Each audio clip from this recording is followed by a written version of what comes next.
It's Power to Truth with Beon Kopotse, JJ Tabani. It's good to be back, eh? In the past, they used to say, don't believe everything you read in the newspapers. I think you shouldn't believe everything you read on Twitter because, for the last 4 years that I've been here, every time I take leave, people assume that I've been fired.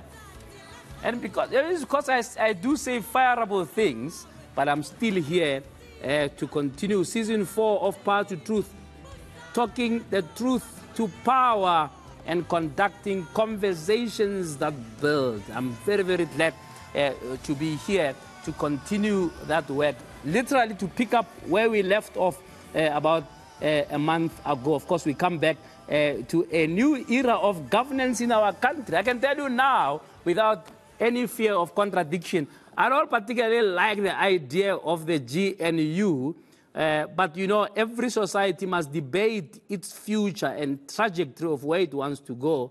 But once that trajectory has been decided, we then say, how do we make sure that this works? But also, how do we hold accountable the same government of national unity, or whatever you may want to call it?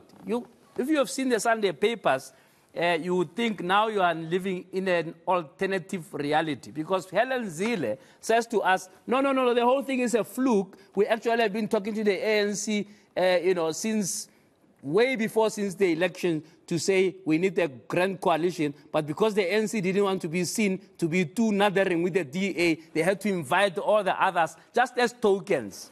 And no irony befalls here that actually this GNU that you have just decided, you must make sure that it works. No. She doesn't care whether it makes it to crack or whatever. She just says, no, these people are lying. Actually, it's a grand coalition and so on, which is what all the analysts have been saying. This is actually a grand coalition between the ANC and the DA.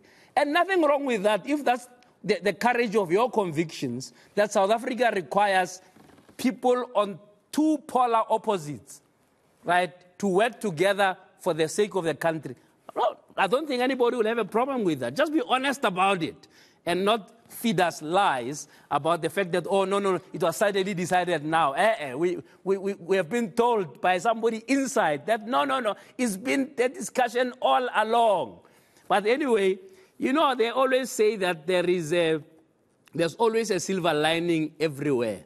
And you'd remember just about a month ago, I had, I think, Prince Mashele here and a number of analysts who says, hey, actually, it's a good thing to have people who don't agree because they will watch each other to make sure that they don't steal. But nobody could actually predict that the DA ministers are going to be out there, just song and dance to show off the people who have been lazy all along. How do you explain the fact that Groenewald, 3 weeks into his office, has already conducted or caused, what do you call, raids to be conducted in prisons, and now we know that, hey, you could have a 72-inch TV in prison with no problems at all. You ask yourself, where have the guards been? Where have the correctional services officials been? If you can just bring a television set into prison, man. It's an Eviankamo. How do they display it in a cell to a point where the guards just pass it?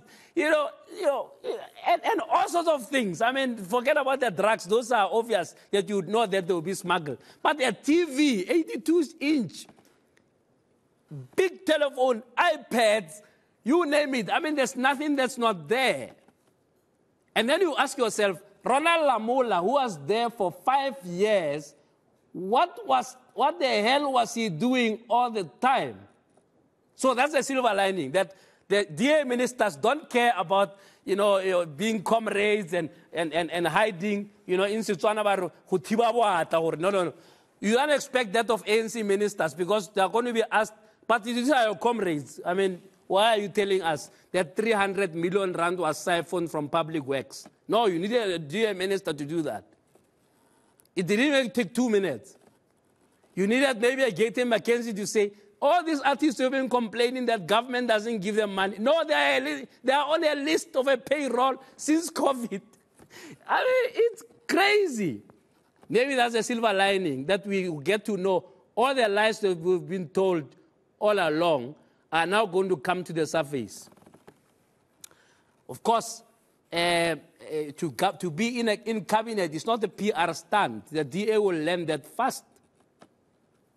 That in 3 years' time, all the PR will come to naught if actually you get there and you can't implement.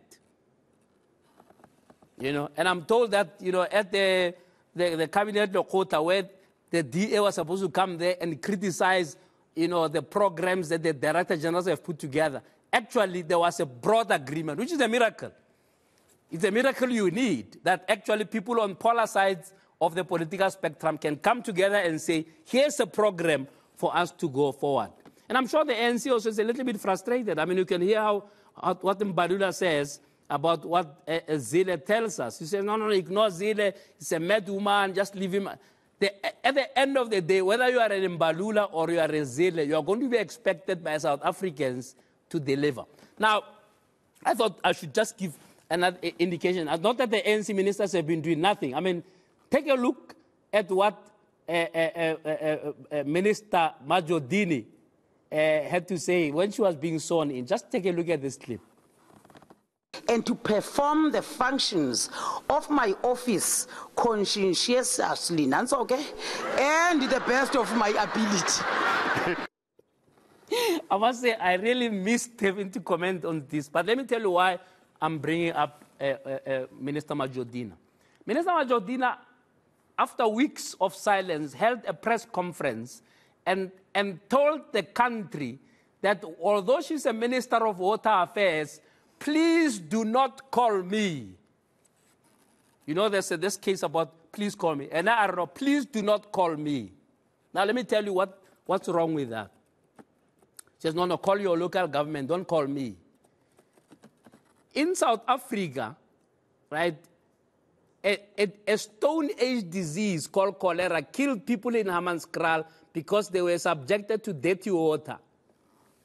First by the ANC and then by the DA and so on.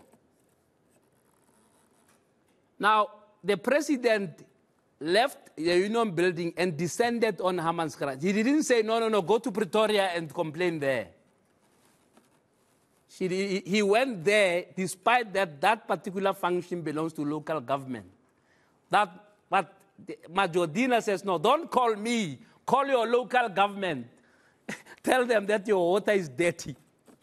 Now, that's the part of the problem, that despite the loss of the ANC, right, at 40%, I mean, there's no better way to describe it, you still have ministers within the ANC who are so arrogant as to believe that those results don't mean anything.